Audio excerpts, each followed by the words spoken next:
মুর্শিদাবাদে উদ্ধার বিরল প্রজাতির সোনালী বাঁদর। উত্তরবঙ্গ থেকে নদিয়া জেলার একটি গোপন ডেরায় বিরল প্রজাতির সোনালী বাঁদর পাচার করতে গিয়ে শুক্রবার গভীর রাতে মুর্শিদাবাদের বেলডাঙ্গা থানার পুলিশের হাতে গ্রেপ্তার হলেন 6 জন পাচারকারী। তাদের হেফাজত থেকে উদ্ধার হয়েছে 4টি বিরল প্রজাতির সোনালী বাঁদর। আন্তর্জাতিক বাজারে উদ্ধার হওয়া সোনালী বাঁদরগুলোর মূল্য কয়েক কোটি টাকা। বন দপ্তর সূত্রে জানা গিয়েছে, সোনালী বাঁদরের যে প্রজাতিটি বেলডাঙ্গা থানার পুলিশ উদ্ধার করেছে তা ভারতবর্ষে বিরল। পৃথিবীতে বাঁদরের যে প্রজাতিগুলি সর্বপ্রথম আবির্ভূত হয়েছিল, সোনালী বাঁদর তার মধ্যে অন্যতম। মূলত দক্ষিণ মধ্য আফ্রিকা, উগান্ডা, কঙ্গো সহ আরও কয়েকটি দেশের ঘন জঙ্গলের মধ্যে এই প্রজাতির বাঁদরকে দেখতে পাওয়া যায়। ভারতের কয়েকটি জঙ্গলেও খুব কম সংখ্যায় এদের অস্তিত্ব রয়েছে। International union for conservation of নেচারের তালিকায় অতি বিরল এই বাঁদর লাল তালিকাভুক্ত।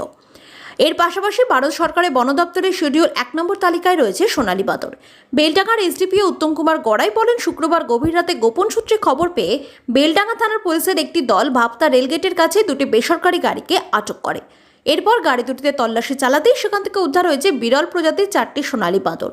বিরল প্রজাতির এই বাঁদর পাচার চক্রের সঙ্গে জড়িত থাকার অভিযোগে বেলডাঙ্গা থানার পুলিশ মিঠু দাস, টিটু দাস, সামিউল হোসেন বিশ্বাস, রফিকুল মণ্ডল, হাসিবুল মণ্ডল এবং বিশ্বজিৎ বাগ নামে 6 জন ব্যক্তিকে গ্রেপ্তার করেছে। এসডিপিও বলেন, প্রাথমিক তদন্তে আমরা জানতে পেরেছি এই চক্রের মূল পাণ্ডা নদিয়ার রানাবাদ গ্রামের বাসিন্দা মিঠু দাস। বাকি অভিযুক্তদের বাড়ি নদিয়া জেলার চাপড়া এবং ভীমপুর থানার বিভিন্ন গ্রামে। তিনি আরও বলেন, প্রাথমিক তদন্তে আরও জানা গিয়েছে, উত্তরবঙ্গের রায়গঞ্জ জেলার ফাটাপুকুর নামে একটি জায়গা থেকে নদিয়া জেলার বিরোহী নামে একটি গ্রামে বিরল প্রজাতির সোনালী বাঁদর পাচার করা হচ্ছিল। জেলা পুলিশের অন্য এক আধিকারিক জানিয়েছেন, বিরল প্রজাতির এই বাঁদর বন দপ্তরের শিডিউল 1 নম্বর তালিকাভুক্ত হওয়ায় ভারতবর্ষে কোনো ব্যক্তি নিজের ব্যক্তিগত চিড়িয়াখানায় বা বাড়িতে এই বাঁদর রাখতে পারেন না। পুলিশের অনুমান, বিরল প্রজাতির এই বাঁদর মধ্যপ্রাচ্যের কোনো দেশ অথবা চীনে পাচার করার পরিকল্পনা ছিল। এই দেশগুলিতে বেশ কিছু লোকের বাড়িতে ব্যক্তিগত চিড়িয়াখানা থাকায় তারা পাচারকারীর কাছ থেকে কয়েক কোটি টাকা দিয়ে বিরল প্রজাতির প্রাণী কিনে নিজের বাড়িতে রাখেন।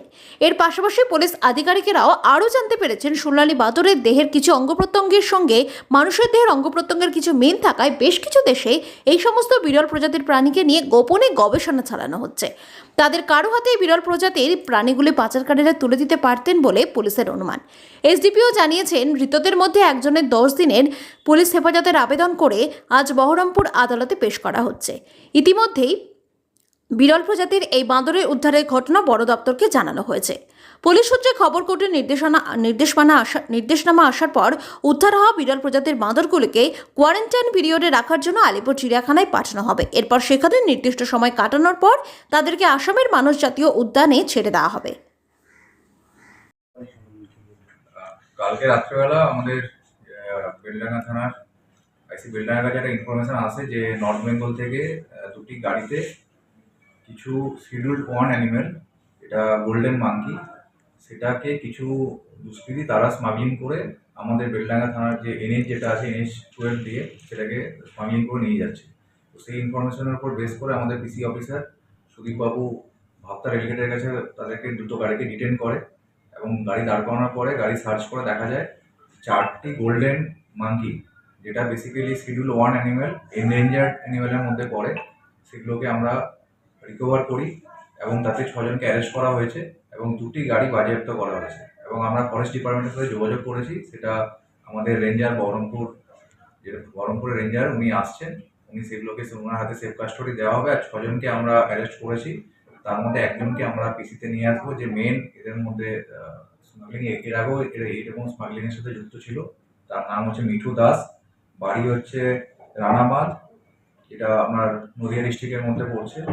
এছাড়া এর সাথে ইনভলভ ছিল টিটু দাস, সামিল হোসেন, রফিকুল মণ্ডল, হাসিবুল মণ্ডল, এরা আর বিশ্বজিৎ বাগ, এরা 6 জন মিলে স্মাগলিংটা করছিল। তার মধ্যে আমরা হচ্ছে মিঠু দাসকে আমরা রিমান্ডে নিচ্ছি। কোথায় যাচ্ছে? এটা বেসিক্যালি যেটা আমরা পেয়েছি যে ফাটাপুকুর, এটা রায়গঞ্জ থানার মধ্যে ফাটাপুকুর থেকে নিয়ে আসছিল এবং সেটা বিরোহীতে নিয়ে যাচ্ছিল। এবং কি উদ্দেশ্য, মানে এটা বেসিক্যালি ইন্টারন্যাশনাল স্মাগলিং যে র্যাকেট আছে তারা এর মধ্যে ইনভলভ আছে। এরা বেসিক্যালি এরা মালটাকে হচ্ছে এক জায়গা থেকে এরা নিয়ে যাচ্ছিল এবং ওখানে রিসিভার থাকতো, রিসিভার সেটাকে রিসিভ করে বাইরে সেটাকে পাচার করতো। এগুলো আনুমানিক মূল্য কত হবে? এটা বেসিক্যালি ফরেস্ট ডিপার্টমেন্টে বলতে পারবে, কিন্তু এগুলো অনেকটাই মূল্য, প্রায় কোটি টাকার উপরে ইন্টারন্যাশনাল মার্কেটে মূল্য থাকে। কারণ এটা বেসিক্যালি গোল্ডেন মাঙ্কি হচ্ছে শিডিউল্ড 1 অ্যানিমেল এবং এর বিভিন্ন রকম আন্তর্জাতিক বাজারে বিভিন্ন রকম কাজে ব্যবহার করা হয়। এছাড়া বড় বড় জু যেগুলো আছে, প্রাইভেট জুতেও এগুলোকে রাখা হয়। তো এটা আমরা রিমান্ডে নিয়ে এসে আমরা ইনভেস্টিগেশন করে দেখবো যে এরা বেসিক্যালি কোন কাজে এটাকে ব্যবহার করবে। ওকে।